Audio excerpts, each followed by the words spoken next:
بسم اللہ الرحمن الرحیم۔ شیبانی نے بیان کیا، ان سے عامر نے اور ان سے ابن عباس رضی اللہ عنہ نے بیان کیا کہ رسول کریم صلی اللہ علیہ وسلم کا گزر ایک قبر پر ہوا۔ میت کو ابھی رات ہی دفنایا گیا تھا۔ حضور صلی اللہ علیہ وسلم نے دریافت فرمایا کہ دفن کب کیا گیا ہے؟ لوگوں نے کہا کہ گزشتہ رات۔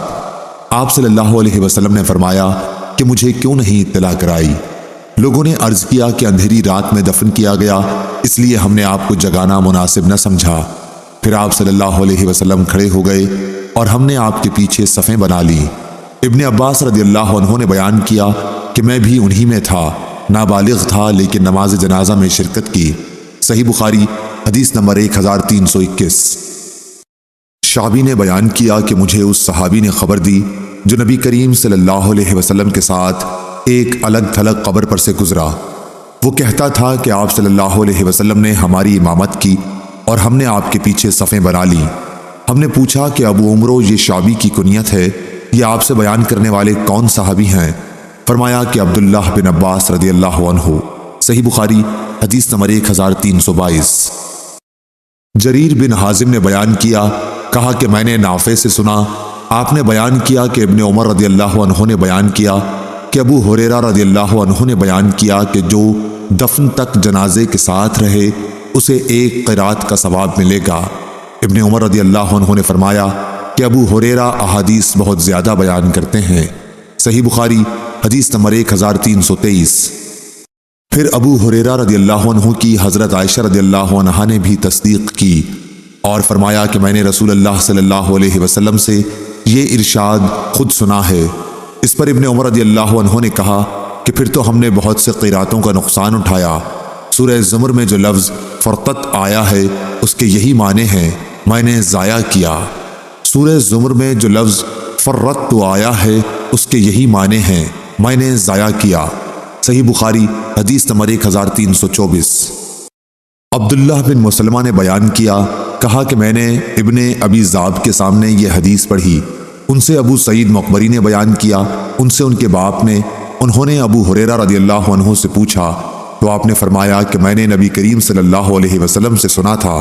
دوسری سند ہم سے احمد بن شعیب نے بیان کیا، کہا کہ مجھ سے میرے والد نے بیان کیا، ان سے یونس نے بیان کیا کہ ابن شہاب نے کہا کہ مجھ سے فلاں نے یہ بھی حدیث بیان کی، اور مجھ سے عبد الرحمن اعرج نے بھی کہا کہ ابو ہریرہ رضی اللہ عنہ نے بیان کیا کہ رسول اللہ صلی اللہ علیہ وسلم نے فرمایا کہ جس نے جنازے میں شرکت کی پھر نماز جنازہ پڑھی تو اسے ایک قرات کا ثواب ملتا ہے، اور جو دفن تک ساتھ رہا تو اسے 2 قرات کا ثواب ملتا ہے۔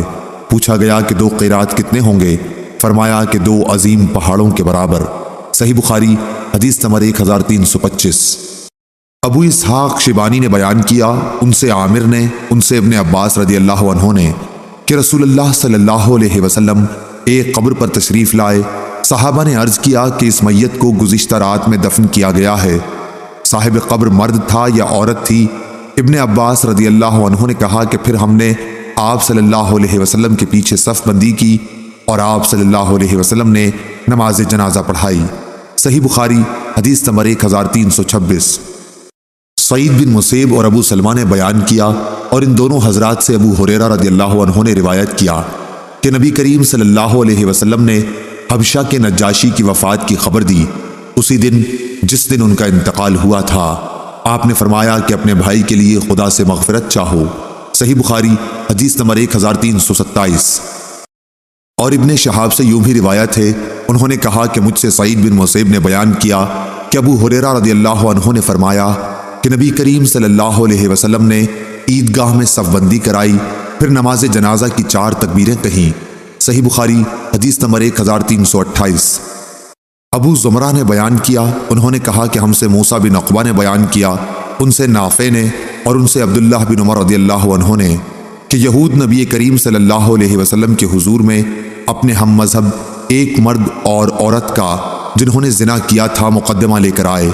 حضور صلی اللہ علیہ وسلم کے حکم سے مسجد کے نزدیک نماز جنازہ پڑھنے کی جگہ کے پاس انہیں سنسار کر دیا گیا۔ صحیح بخاری حدیث نمبر 1329۔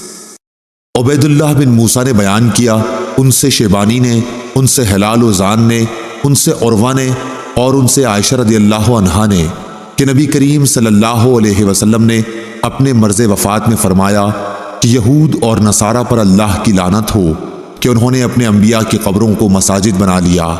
حضرت عائشہ نے کہا کہ اگر ایسا ڈر نہ ہوتا تو آپ کی قبر کھلی رہتی اور حجرے میں نہ ہوتی، کیونکہ مجھے ڈر اس کا ہے کہ کہیں آپ کی قبر بھی مسجد نہ بنا لی جائے۔ صحیح بخاری حدیث نمبر 1330۔